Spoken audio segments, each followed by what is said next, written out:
It's 1913. You're driving along in your brand new Ford Model T. The roof is down, the sun is out, life is good, but you're running out of gas.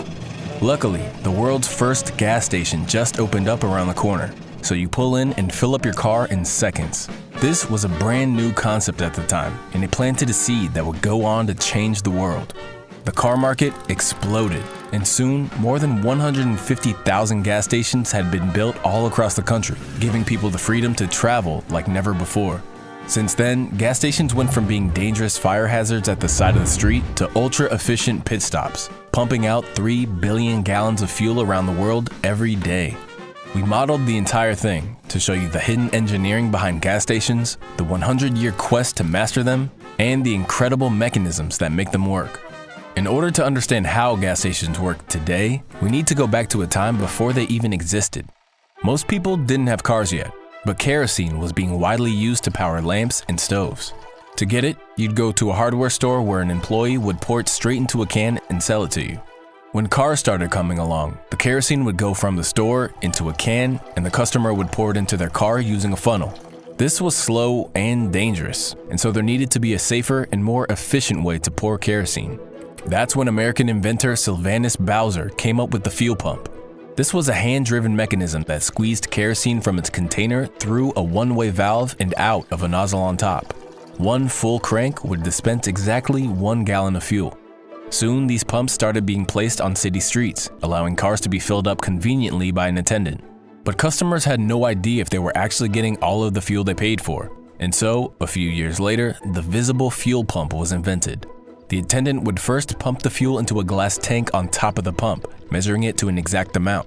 Then, by opening a valve, gravity would drain all of the fuel into the customer's car. These small curbside gas pumps worked well in the early days, when in 1900 there were only 8,000 cars in the whole US. But just 12 years later, that number increased to 1.2 million, and suddenly, cars were everywhere. Traffic jams started building up around every pump, and the small 50-gallon tanks couldn't cope with the demand. Worst of all, having all of the fuel stored above ground meant that things could go catastrophically wrong. And so, in 1913, the Gulf Oil Company opened up the first dedicated fueling station in Pittsburgh. Instead of a single pump, they placed a much larger storage tank underground and connected it to 6 pumps, allowing multiple cars to fill up at the same time.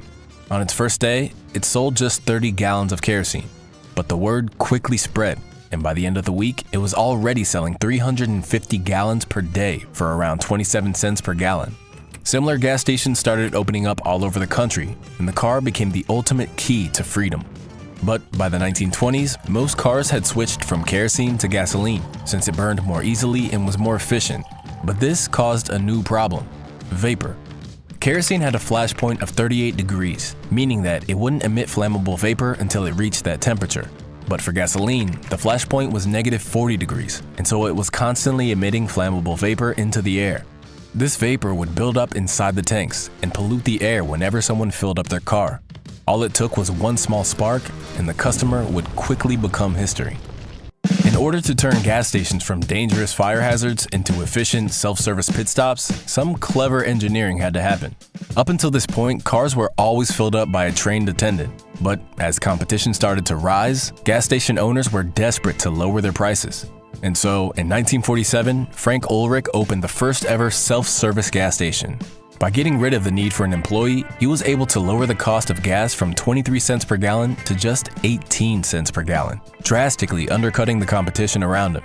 But the idea of customers handling their own gasoline seemed dangerous, and so self-service stations were banned throughout most of the country. The problem was, customers had no clue when their tanks were full, and so gasoline would often spill out all over the gas station. That's when engineers came up with the automatic shutoff valve. This was a simple mechanical float placed inside the nozzle that would rise and shut off the flow of fuel once the car was full. But deep underground, there was still one huge problem. Inside the huge storage tanks, gasoline vapor would build up, forming a layer of flammable gas. When it came time to refill the tanks, the vapor would get pushed out into the atmosphere, creating an almighty fire hazard. On top of that, the steel tanks would corrode over time, leaking gasoline into the surrounding soil. Nowadays, these underground gas tanks are made from fiberglass, and they have dozens of hidden engineering details that all go into making them safe. Here's how it all works. When a truck comes to refill the tanks every few days, it connects to a valve on the surface and gasoline starts flowing into the tanks. As the level within the tank reaches around 95%, a flapper valve flips up and stops the flow of fuel, making sure it can never be overfilled. To take care of the vapor, the truck connects to a second valve at the top of the tank. As the gasoline is pumped from the truck into the tank, the vapor exits through this secondary valve and gets pushed back into the truck. That vapor is then returned to the processing plant, cooled down, and turned back into usable fuel. When a customer goes to fill up their car, a pump placed at the bottom of the tank activates and starts sending gas up through a series of pipes and filters into the fuel dispenser. From there, it flows into the fuel nozzle, which is perhaps the most interesting piece of the puzzle. Back in the day, this would have been a simple valve releasing gas into the car. Now, it's a mechanical work of art that makes it impossible to overfill a car. As the fuel enters the nozzle, it pushes its way through a narrow opening. Small holes around the opening lead down a thin pipe to a small opening at the tip of the nozzle. As the fuel flows, a low pressure region forms here thanks to the Venturi effect. Because of this, air starts being sucked in through the narrow pipe and into the opening, where it mixes with the gasoline. Another tube, also connected to the narrow opening, leads to a small compartment containing a sealed membrane. This is where the magic happens. When the lever gets pressed, it pivots around here and opens up a valve, allowing fuel to pass through. But the only thing holding this part in place is a set of ball bearings. When your car is full, the fuel covers the hole at the top of the nozzle. This cuts off the flow of air being sucked into the system, and so the only other path to get more air is through the other tube.